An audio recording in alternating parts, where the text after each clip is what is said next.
कृष्णाय वासुदेवाय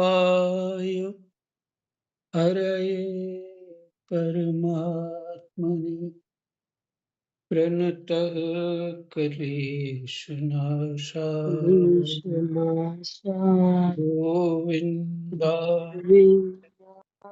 नमो Govindaya नमः।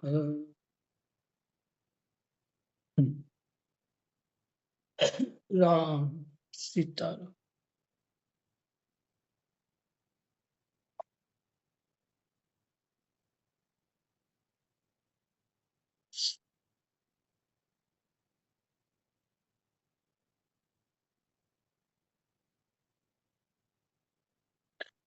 सातम स्कंद, सप्तम स्कंद,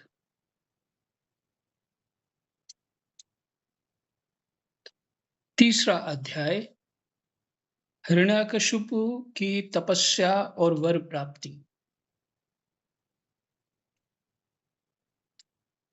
पीछे जो हिरण्याक्ष मर गया था, जो आपने सुना, और उसके बाद स्वाभाविक है सबको एक गहरा दुख होता है। तो उस दुख दूर करने के लिए हिरण्याकशिपु ने दृष्टांत दे करके यमराज के प्रसंग में उपदेश किया और कुछ अपने से किया। तो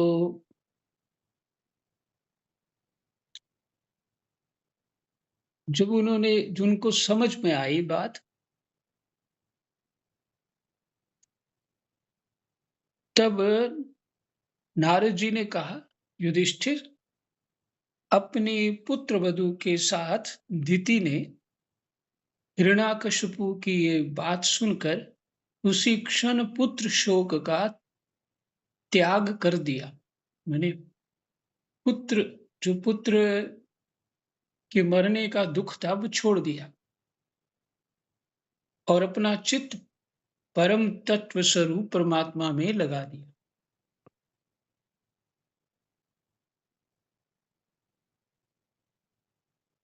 इसके लिए मैंने आपको बहुत सारे जड़ और चेतन, माने प्रकृति और पुरुष के दृष्टांत से,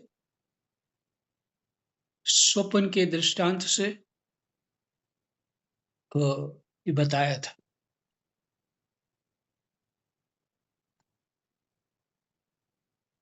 कि जीवन स्वप्नवत है, लेकिन स्वप्नवत है कैसा स्वप्न है ये भी ध्यान होना चाहिए। स्वप्न है तो कुछ भी करो फिर नहीं, फिर और स्वप्न दृढ़ हो जाएगा। इसलिए शास्त्र के अनुसार जीवन होना चाहिए, फिर कुछ लाभ हो सकता है।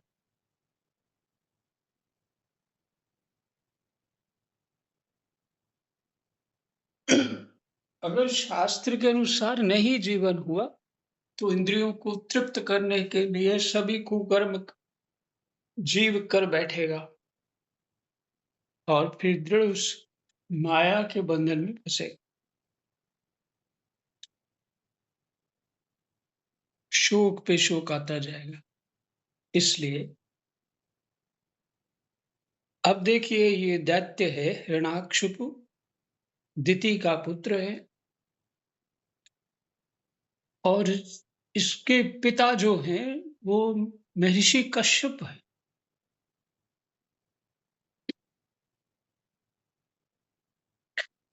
हिरण्याकशिपु की तपस्या और वर प्राप्ति, तीसरा अध्याय।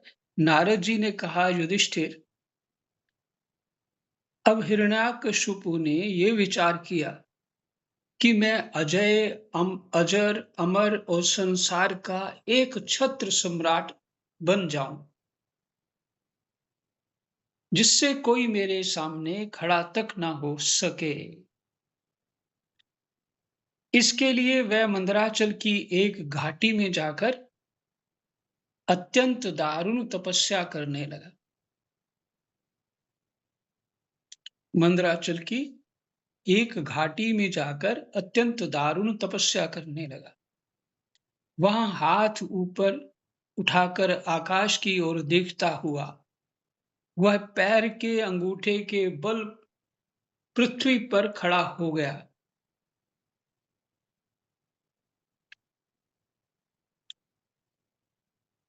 हम्म, पैर के अंगूठे के बल पृथ्वी पर खड़ा हो गया।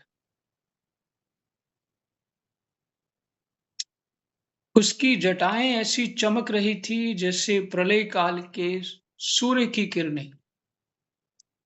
जब वह इस प्रकार तपस्या में संलग्न हो गया, तब देवता लोग अपने अपने स्थानों और पदों पर पुनः प्रतिष्ठित हो गए। उनका भय जाता रहा।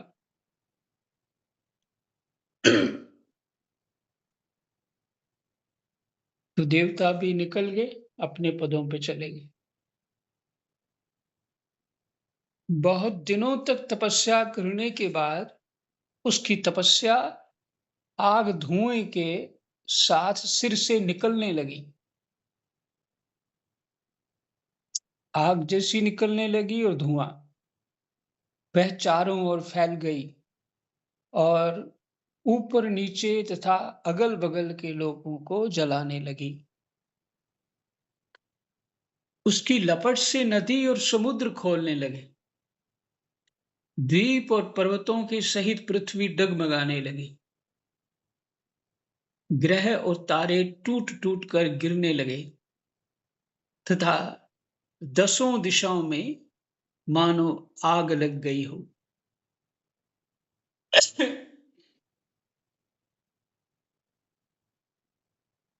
हिरण्याकशिपु की उस तपोमयी आग की लपटों से स्वर्ग के देवता भी जलने लगे। वे घबराकर स्वर्ग से ब्रह्मलोक में गए और ब्रह्मा जी से प्रार्थना करने लगे, हे देवताओं के भी आराध्य देव जगतपति ब्रह्मा जी, हम लोग हिरण्याकशिपु के तप की ज्वाला से जल रहे हैं। अब हम स्वर्ग में नहीं रह सकते।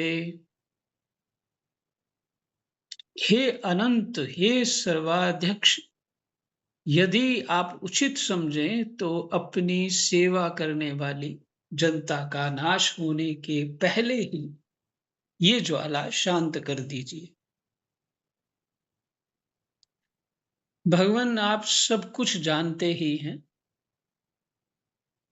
फिर भी हम अपनी ओर से आपसे ये निवेदन कर देते हैं कि वह किस अभिप्राय से ये घोर तपस्या कर रहा है। सुनिए, उसका विचार है कि जैसे ब्रह्मा जी अपनी तपस्या और योग के प्रभाव से इस चराचर जगत की सृष्टि करके सब लोकों से ऊपर सत्यलोक में विराजते हैं, वैसे ही मैं भी अपनी उग्र तपस्या और योग के प्रभाव से वही पद और स्थान प्राप्त कर लूंगा, क्योंकि समय असीम है और आत्मा नित्य है। समय जो है, काल जो है, वो असीम है और आत्मा नित्य है। एक जन्म में नहीं, अनेकों जन्मों में, एक युग में नहीं, अनेकों युगों में अपनी तपस्या की शक्ति से मैं पाप पुण्यादि के नियमों को पलटकर इस संसार में ऐसा उलटफेर कर दूंगा जैसा पहले कभी नहीं था। वैष्णवादि पदों में तो रखा ही क्या है। ये देवता कह रहे हैं, हिरण्याकशिप की ये चाह है।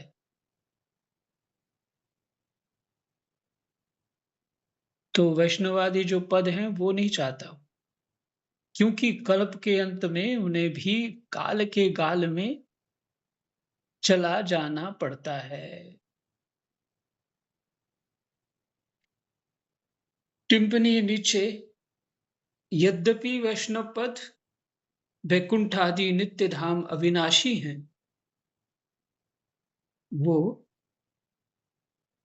नित्य हैं, अर्थात वो कभी भी समाप्त नहीं होते, नष्ट नहीं होते।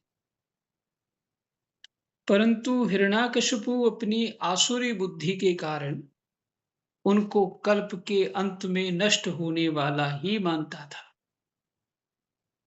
अर्थात पूरी जानकारी नहीं। कारण क्या था? तामसी बुद्धि में सब बातें विपरीत ही दिखा करती हैं।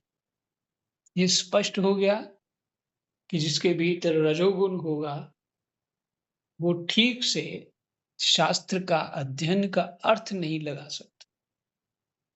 जिसके भीतर अधिक तमोगुण होगा, तो बस वही, उसको कहाँ से समझ आ जाए?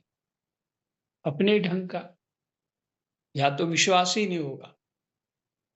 रजोगुण वाला शास्त्रों में ढूंढता ये है, कोई विधि ऐसी मिल जाए जो मेरी मनोकामना पूरी कर दे, कोई ढंग ऐसा मिल जाए जो मेरी मनोकामना पूर्ण कर दे, और कहीं पाठ आ जाए कि ऐसा करने से ऐसा प्राप्त हो जाता है, तो वो उसके बड़ा हृदय को अच्छा लगता है, ये पाठ बहुत अच्छा। और सात्विक बुद्धि जिसमें कामना युक्त पाठ आ जाए, तो उसकी तरफ बुद्धि नहीं रखता। तत्व क्या है उसको ये समझ में आ चुका है कि कामना तो मुझे चाहिए नहीं, मुझे भगवान चाहिए। तो जो तात्विक बातें हैं उसको बार बार पढ़ता है और उसमें दृढ़ होने का प्रयास करता है, क्योंकि वैराग्य युक्त युक्त हो जाता है सात्विक। तो सात्विक मनुष्य को शास्त्र की समझ आ सकती है। और फिर ऐसा होता है, मिश्रण होता है, किसी के पास सात्विक अधिक और रजोगुण भी बराबर और तमोगुण थोड़ा, तो क्रियाएं बहुत करेगा, कामनाएं भी होंगी और भजन भी करेगा।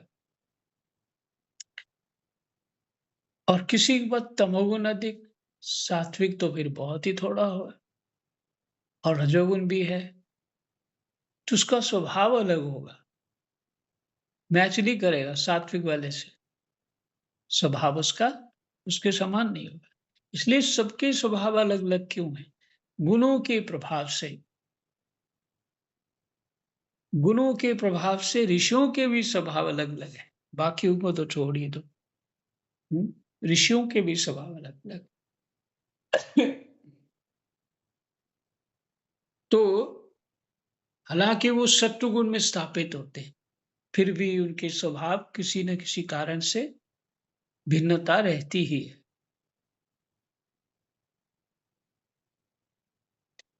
तो ये गुण जो हैं, इसलिए सत्व गुण का वर्धन करते रहना चाहिए। ये सब जो नियम होते हैं ना सत्व गुण वर्धन करने के लिए, तो वो सब पालन करने चाहिए।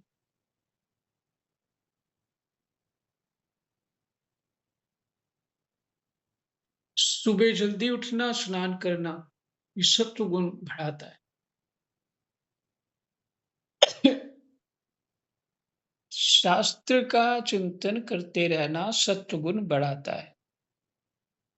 संसार के पचड़े को, दुनिया की बातें सुनना, टीवी इत्यादि में मन लगे रहना, ये रजोगुण बढ़ा देता है।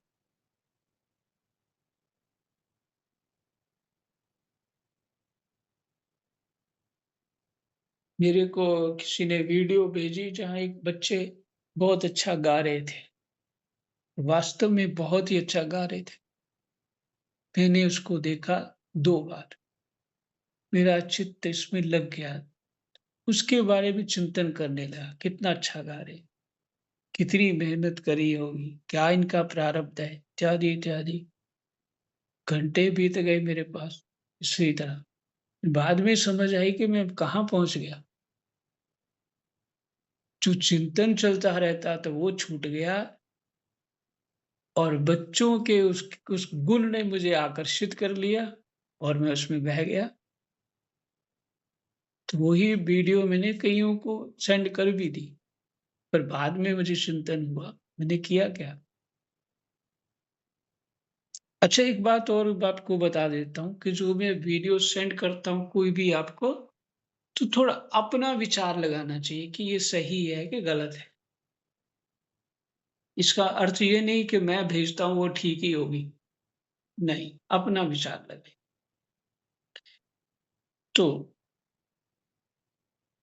गुणों को वर्धन करना चाहिए। जो हमारे संगी होते हैं, उनके जैसे गुण होते हैं, वैसे गुण हमारे भीतर आ जाते हैं।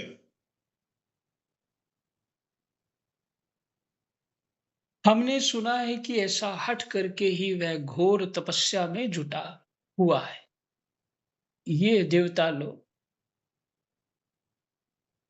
ब्रह्मा जी को जानकारी दे रहे हैं। फिर ब्रह्मा जी सब जानते हैं, वो सत्व गुण सबके भीतर पहले से ही है। ब्रह्मा जी सब जानते हैं।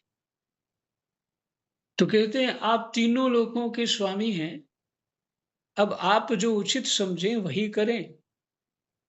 ब्रह्मा जी, आपका ये सर्वश्रेष्ठ परमेष्ठी पद ब्राह्मण एवं गौओं की वृद्धि, कल्याण, विभूति, कुशल और विजय के लिए है। यदि ये हिरण्याकशिपु के हाथ में चला गया तो सज्जनों पर संकटों का पहाड़ टूट पड़ेगा।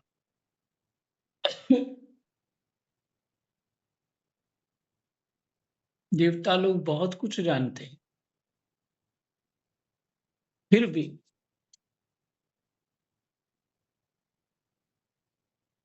ऐसे लगता है कि वो श्री ब्रह्मा जी उसको पद दे देते वो।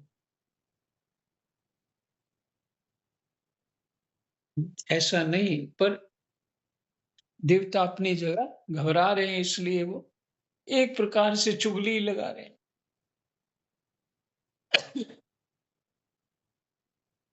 उनको इस तरह का भय है देवताओं को, कहीं उसकी तपस्या से प्रसन्न होके, क्योंकि तपस्या बहुत भयंकर है उसकी, सब लोगों को जलाने लगी है। इसलिए वरदान कहीं दे दिया तो मुश्किल हो जाएगी। तो नारद जी कहते हैं, युधिष्ठिर, जब देवताओं ने भगवान ब्रह्मा जी से इस प्रकार निवेदन किया, तब वे भृगु और दक्ष आदि प्रजापतियों के साथ हिरण्याकशिपु के आश्रम पर गए। वहां जाने पर पहले तो वे उसे देख ही ना सके, क्योंकि दीमक की मिट्टी, घास और बांसों से उसका शरीर ढक गया था। मैंने एक ही आसन में हो है वो, पैर की उंगलियों पे वो खड़ा हुआ है, अंगूठों पे, हिला ही नहीं। घास और बांसों से उसका शरीर ढक गया था। चींटियां उसकी मेदा, त्वचा, मांस और खून चाट गई थी। बादलों से ढके हुए सूर्य के समान वह अपनी तपस्या के तेज से लोगों को तपा रहा था। उसको देखकर ब्रह्मा जी भी विस्मित हो गए। उन्होंने हंसते हुए कहा, देखिए कुछ विचार आ गया। ये हिरण्याकशिपु कौन है? वो जय विजय तो है ना? तपस्या करके पहले उसने पार्षद पद प्राप्त कर चुका है, उसको तो तपस्या का अभ्यास है। पर देवता लोग जो हैं, एक खास पुण्य और किस पुण्य और तप के स्थिति से अपने पद को पाते हैं। है ना? और जिनकी कामना युक्त भक्ति माने कर्म होते हैं, उनको ये पद प्राप्त होते हैं। और जो वैकुंठ धाम पहले गया रह चुका है, उस निष्काम भक्ति को जानता है, वो हिरण्याकशिपु है। उसने तप किया, सबको हिला दिया, सब भयभीत हो गए।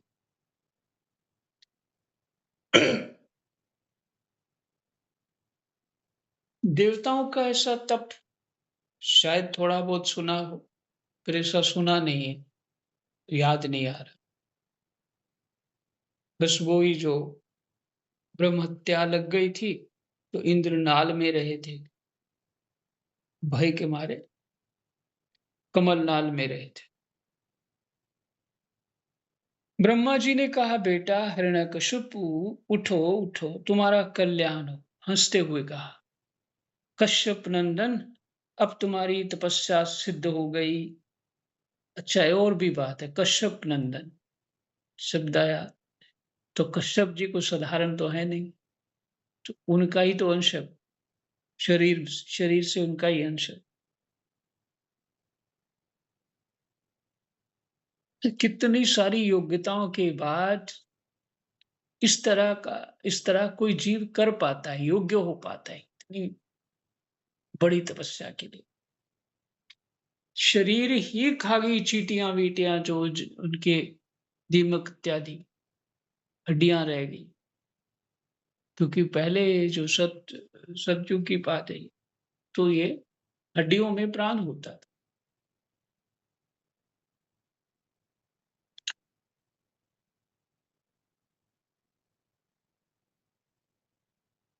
बहुत जोरदार तपस्या की हिरण्याकशिपु ने।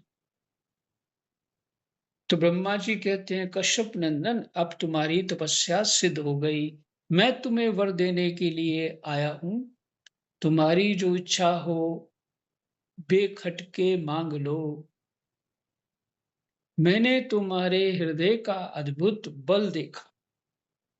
ये हृदय का बल है, ब्रह्मा जी कह रहे। अरे, डांसों ने तुम्हारी देह खा डाली है, मैंने वही चींटी इत्यादियों ने, फिर भी तुम्हारे प्राण हड्डियों के सहारे टिके हुए हैं। ऐसी कठिन तपस्या ना तो पहले किसी ऋषि ने की थी, और ना आगे ही कोई करेगा। भला ऐसा कौन है जो देवताओं के 100 वर्षों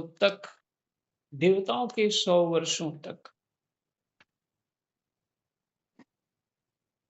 बिना पानी के जीता रहे। बेटा हिरण्यकशिपु, तुम्हारा ये काम बड़े बड़े धीर पुरुष भी कठिनता से कर सकते हैं।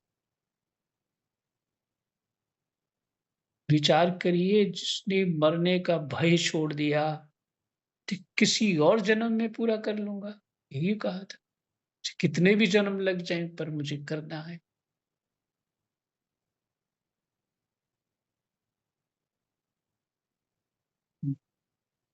एक दृढ़ चित्त से उसने उस तप को शुरू किया, और वो पूरे पूरे विश्व को हिला दिया। ये तो यूनिवर्स के अंदर ही है, तो ब्रह्मा इत्यादि है, तो पूरे यूनिवर्स को हिला दिया।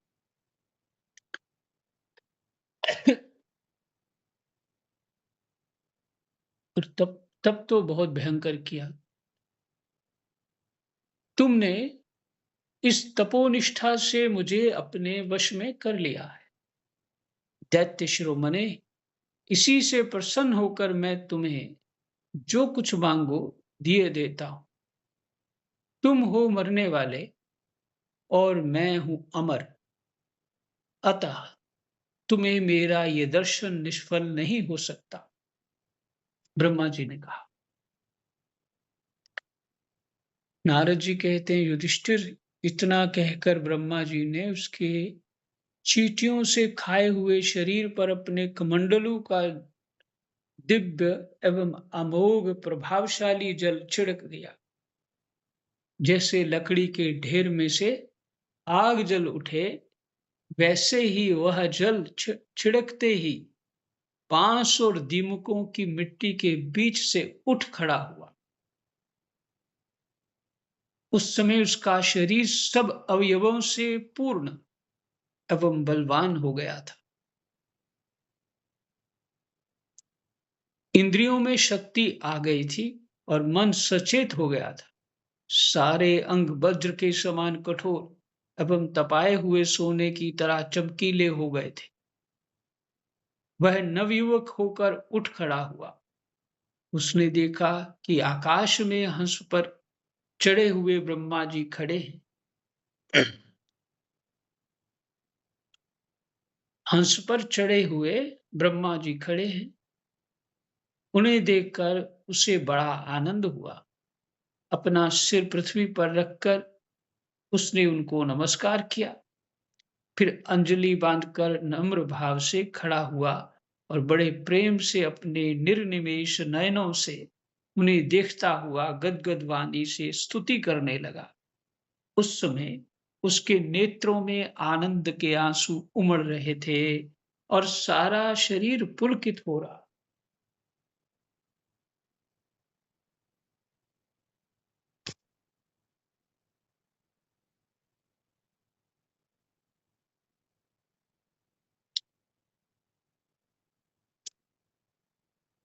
आगे का पाठ और भी अच्छा है। मैं विचार कर रहा हूँ यही विश्राम कर दूं और वही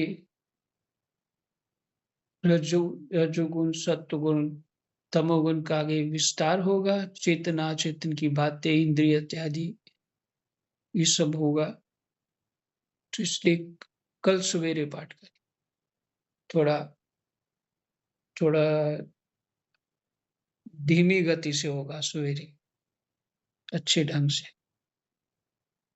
जय जय सीताराम। राधे श्याम। कृष्णाय वासुदेवाय। हरे परमात्मने प्रणतः क्लेशनाशाय गोविन्दाय नमो नमः।